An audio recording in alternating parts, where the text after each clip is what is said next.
지방년 같은 년. 3년을 무시했는데도 떠날 생각을 안 하는 거머리 같은 년. 대체 언제까지 우리 집에 들러붙어서 기생충으로 살 생각이야? 네 얼굴 보고 네 목소리 듣는 것도 이젠 아주 징글징글하니까 당장 내 집에서 나가. 갑자기 무슨 말씀을 하세요? 3년을 절 무시하다가 이제 와서 하신다는 말씀이 집에서 나가라니요? 여기가 제 집인데 저더러 어딜 가란 말이에요? 여기가 어떻게 네 집이니?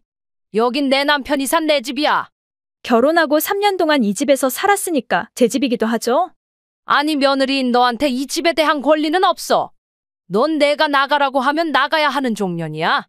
지금까지 절 종년으로 생각해 오셨어요? 그래서 3년 동안 저랑 말도 섞지 않으신 거예요? 너랑 말을 섞으면 내 행복이 사라질 것 같아서 어쩔 수 없이 널 거들떠도 안 봤어. 넌 남의 행복을 뺏어가는 재수 없는 년이니까? 전 남의 행복을 뺏은 적 없습니다. 타고난 네 팔자가 그렇다고 하는데 네가 아니라고 하면 아닌 거로 되니? 제 팔자를 어머니가 어떻게 아세요? 니들 결혼 앞두고 점 보러 갔었는데 그때 그 보살이 그러더라. 넌 사주적으로 내 행복을 뺏어가는 사주니까 웬만하면 너랑 말 섞지 말라고. 운이 안 좋으면 너 때문에 목숨을 잃을 수도 있다고 하는데 어떻게 너랑 말 섞니? 그렇게 그 점쟁이의 말이 신경 쓰였으면 차라리 저희 결혼을 반대하시지 그러셨어요. 100번이고 1000번이고 반대하려고 했지. 근데 그 보살이 결혼 반대할 필요는 없고 그냥 널 무시하기만 하면 된다고 해서 울며 겨자 먹기로 널 받아들인 거야. 네가 없으면 내가 힘들어질 일이 있을 것 같다고 해서 보살님 말에 따랐는데 얼마 지나지 않아서 그 보살님 말뜻을 알게 될 일이 벌어졌잖니? 니들이 결혼하고 반년도 안 돼서 네 시아버지가 뇌경색으로 쓰러지고 그때부터 네가 직장 그만두고 집안이라고 간병하게 됐잖니? 전 싫지만 절 간병인으로 써먹기 위해 지금까지 절 이 집에 살게 했단 말인가요? 그래 난 널 며느리가 아니라 가정부 간병인으로 생각했어? 전 가정을 위해 직장도 그만두고 집안일도 간병도 최선을 다했는데 최소한의 감사함도 갖고 있지 않다는 말씀인가요? 네가 안 하면 내가 했겠지. 네가 없다고 우리가 못 살까 봐? 그깟 살림 좀 하고 간병 좀 한 걸 가지고 뭔 유세를 그렇게 부리는지. 할 생각이 있었다면 제가 할 때 도우려는 신용이라도 했겠죠. 종년인 며느리가 있는데 내가 왜 나서니? 영감이 살아있을 때는 그래도 네가 필요해서 내 집에 살게 놔뒀지만 이젠 아니야. 영감도 죽어버리고 간병인도 필요 없으니까 넌 집에서 나가. 제가 없이 살 수 있으시겠어요? 내 아들도 있고 영감이 남긴 유산도 있는데 너 하나 없다고 내가 못 사니? 어머니 3년 동안 살림에는 손도 하나 안 댔잖아요. 돈 있으니까 도우미 불러서 살림시키면 돼. 요즘 세상에 돈으로 해결 못하는 일이 어딨니? 제 남편도 어머니와 같은 생각인가요? 당연한 거 아니야? 우리 아들도 네가 집에서 없어져 주길 바라고 있으니까 미련 떨지 말고 나가. 아니 근데 넌 눈치도 없니? 네 남편이 너한테 관심 있는지 없는지도 몰라? 하긴 그 사람도 어머니랑 합심해서 절 무시하고 저한테 함부로 했죠. 결혼한 지 3년 됐고 애도 없으니까 권태기가 온 거라고만 생각했는데 그 사람도 어머니랑 같은 생각이라니 충격이네요. 너 말 잘했다. 넌 남의 집에 시집와서 애도 하나 못 낳은 불량품이야. 제가 못 낳은 게 아니라 언제부터인가 어머니 아들이 절 거부했습니다.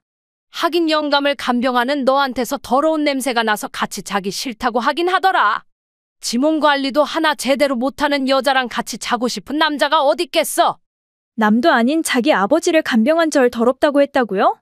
제가 간병하지 않았다면 어머니와 그 사람이 아버님을 간병했어야 하는데 거기에 대한 미안함과 감사함은 전혀 없어요? 내가 왜? 난 간병 같은 거 절대 안 해. 어머니 남편이잖아요. 남편이면 뭐? 돈도 못 벌어다 주는 남편도 남편이니? 그 사람이 쓰러져서 돈도 못 버는 몸이 될 줄 알았다면 애초에 결혼도 하지 않았어. 대기업 다닌다고 해서 결혼했는데 퇴직도 하기 전부터 쓰러지고 3년 만에 죽어버리고 재수 없는 그 인간 때문에 난 환갑도 안 돼서 과부됐는데 속 터지는 내 마음은 누가 알아주니? 정말 너무하세요. 너무한 거 하나도 없으니까 빨리 내 집에서 나가기나 해. 가족을 대체 뭐로 생각하고 그렇게 함부로 하세요? 이혼 가치가 있으면 가족이고 이혼 가치가 없으면 남이라고 생각하는데 그럼 전 이혼 가치가 없어서 내쫓겠단 말씀인가요? 그렇다고 대체 몇 번을 반복해야 알아들을래? 그래요, 어머니 생각 잘 알았고 집에서 나가겠습니다. 나가기 전에 우리 아들이랑 이혼부터 해. 그렇게 해줄 거니까 나중에 후회나 하지 마세요. 절대 후회 안 하니까 쓸데없는 걱정하지 마. 꼴 보기 싫은 네 얼굴을 더 이상 안 봐도 돼서 춤이라도 추고 싶은 마음이다. 그래요. 그럼 위자료랑 간병비 부탁드리겠습니다. 뭐 돈을 달라고? 넌 돈 벌려고 시아버지를 간병했니? 그리고 위자료는 또 뭐야? 우리 아들이 바람을 폈니? 폭력을 했니? 폭언을 했니? 그냥 사랑이 식어서 이혼하자고 하는데 위자료가 웬 말이야? 어디서 보고 들은 건 있어서 위자료 좋아하고 있네. 전잠도 제대로 못 자고 아이도 갖지 못하면서 밤낮으로 아버님을 간병했어요. 근데 2년 반을 무상으로 간병해주고 내쫓기게 생겼는데 그냥 나가라고요? 그리고 위자료는 꼭 폭력 폭언을 당했을 때만 받는 게 아니라 무시당하고 상처받았을 때도 청구할 수 있는 거라고 생각해요. 제가 3년 동안 어머니한테 무시당한 건 카톡 기록을 봐도 알 수 있고 제가 그동안 써온 일기도 유력한 증거가 될 수 있을 거예요. 나 몰래 일기까지 쓰고 있었어? 일기장에 매일매일 내 욕을 쓰고 있었니? 하루하루의 일과를 기록하다 보니까 어머니한테 당한 무시의 내용이 제일 많았을 뿐입니다. 제가 원하는 위자료와 간병비를 안 주면 변호사 찾아서 재판으로 갈 거니까 그렇게 아세요. 그 모든 게 끝나기 전까진 이 집을 나갈 수도 없고 이혼에 동의할 수도 없습니다. 징그러운 년. 대체 얼마나 필요한지 주둥이 털어봐. 1억 2천만 원 청구하겠습니다. 그건 너무 많으니까 더 내려? 협상할 생각 1%도 없으니까 재판에서 봐요. 돈벌레 같은 년. 우리 영감이 남긴 돈으로 그깟 위자료 줄 거니까 꺼지기나 해. 일시불로 입금해 주시면 더 있으라고 해도 안 있을 겁니다. 2달 후.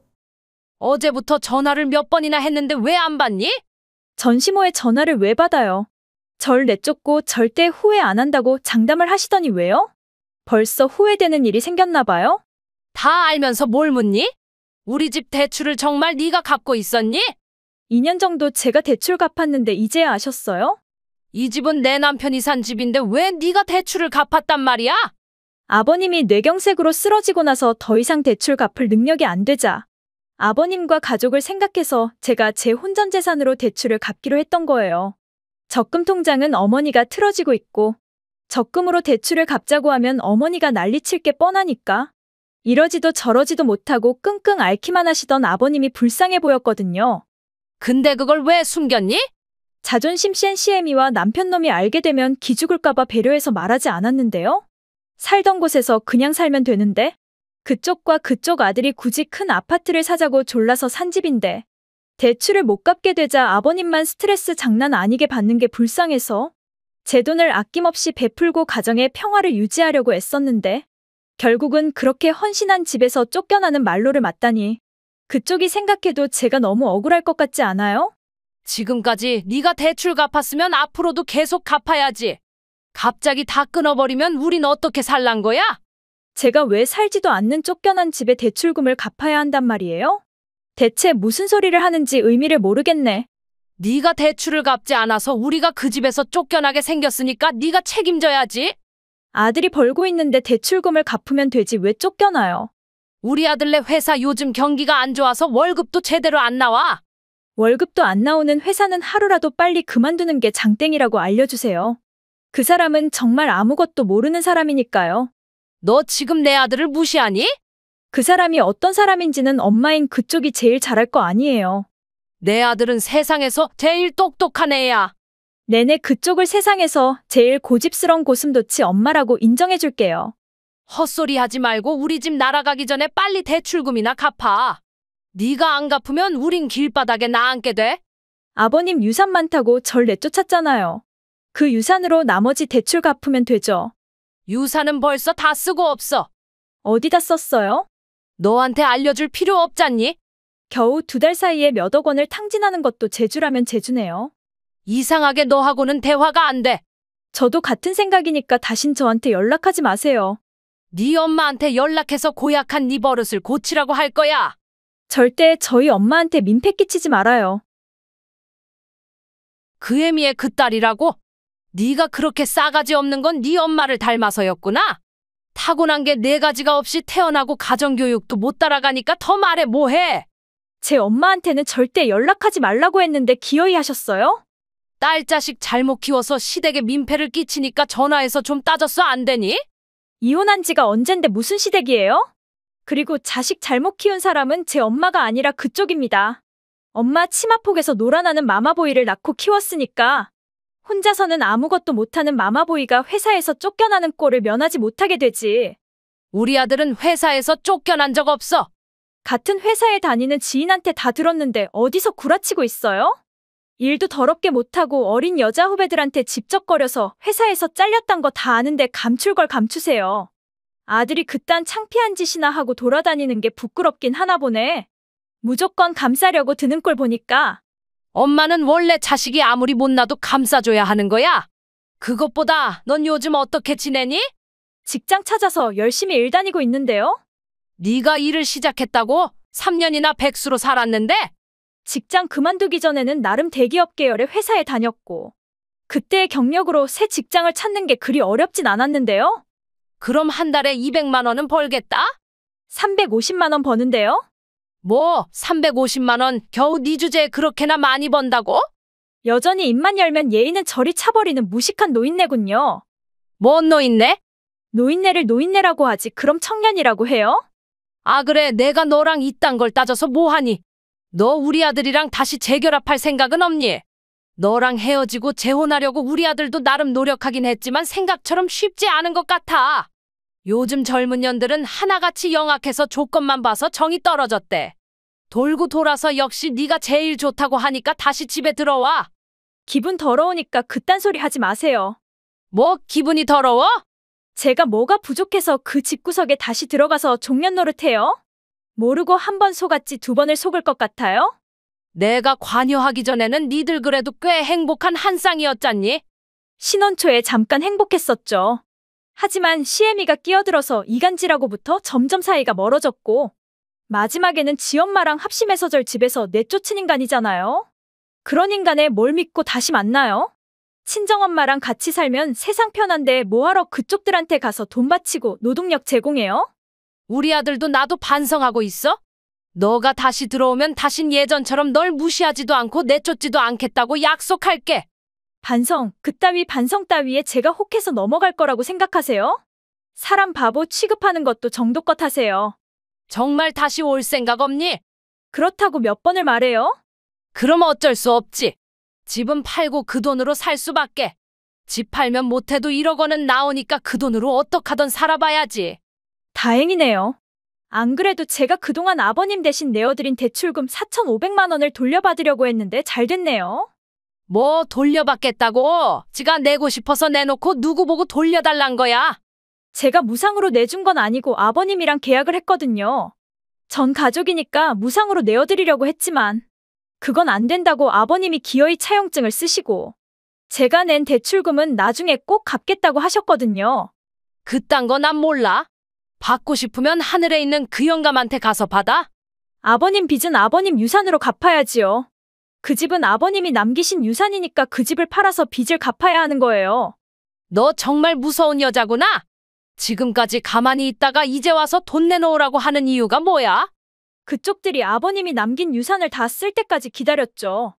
사치가 심한 두 모자라면 금방 거짓골을 면하지 못할 거란 걸 예상했거든요. 회사 일도 제대로 못해서 서류 작성 포함 계획서까지 몽땅 다 제가 작성해줘야 하는 바보놈도 더 이상 제 도움을 받지 못하면 회사에서 잘릴 줄 알았고요. 돈을 다 탕진하면 집을 팔 것도 예상하고 있었고 집을 팔면 제가 받을 걸 받고 그쪽들을 더 빈곤한 생활로 밀어넣을 생각이었죠.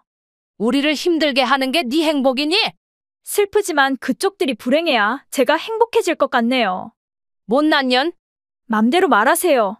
전 제 기분만 좋고 제가 받을 것만 받으면 장땡이니까요. 잘난 연놈은 나한테 민폐 안 끼치니까 제 돈 하루빨리 갚기나 해요. 저기 우리 다시 친하게 지내면 안 될까? 너도 그 나이에 다시 시집가기도 글렀고 아이도 못 낳을 수 있잖니? 그럴 바엔 차라리 우리 아들이랑 다시 사는 게 낫지 않겠어? 너가 떠나고 나서야 네 소중함을 알게 됐어? 전 돈도 벌고 살림도 잘하고 못하는 게 없는데 그쪽들은 뭘 할 수 있어요? 나도 살림은 할 수 있어. 살림하는 꼬라지를 한 번도 못 봐서 신용 못하고요. 돈은 얼마나 버세요? 내 나이에 돈을 어떻게 버니? 그 연세에도 일하시는 분들 널리고 깔렸습니다. 난 일해본 적 없어서 못해. 그럼 또 뭘 할 수 있어요? 그러니까 그게 할 수 있는 건 아무것도 없잖아요. 아무 쓸모도 없는 인간들이랑은 가족으로 엮이고 싶지 않으니까 꺼지세요. 가족을 돈으로 판단하니? 그쪽이 그랬잖아요. 가족은 이용 가치로 판단한다고요. 이용 가치가 없으면 가족도 아니라고 하지 않았어요? 제 눈에 그쪽들은 아무런 이용 가치도 없으니까 버리려고 하는 거예요.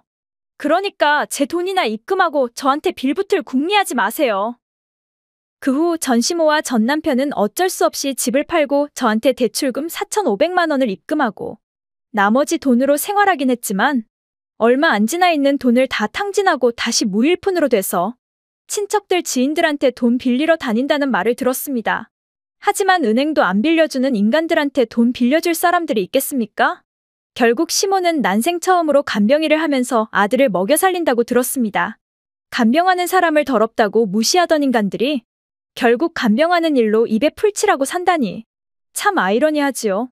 구독과 좋아요는 눌러주셨나요? 멤버십은 사랑입니다. 재밌게 시청하셨다면 한 편 더 어떠세요?